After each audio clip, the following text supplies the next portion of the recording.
你認真啲啦，夾公仔啫嘛，咁認真做咩啊？認真先好玩啊！咁認真唔好玩㗎。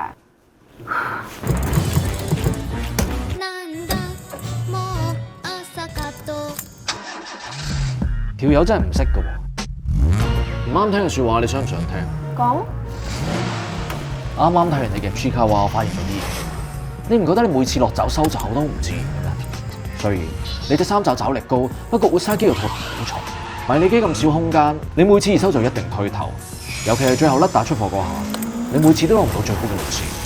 除非你克服到呢樣嘢，如果唔係，你冇得同我嘅泰坦黏球鬥，黏球鬥，黏球鬥。我今次唔好彩啫。唔識嘅就係夾運氣，識夾嘅就係夾實力。運氣都係實力嘅一種。運氣只會留俾有實力嘅人。運氣嘅加持係足以彌補實力嘅差距。實力嘅優勢可以增加運氣嘅表面值。最緊要 enjoy 啫。我永遠都夾唔到，你會唔會 enjoy 啊？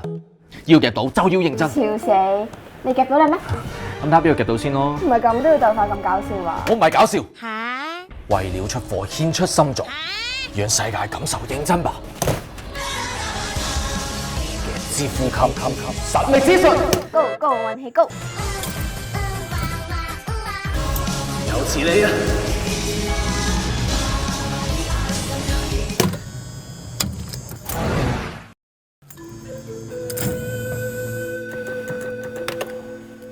其實有時鬥快係冇意思，夾公仔同數嘢做人一樣，從來都唔係為咗結果，而係為咗過程。生命係因為活着而精彩，成功都並唔係在乎一朝一夕。我夾到啦！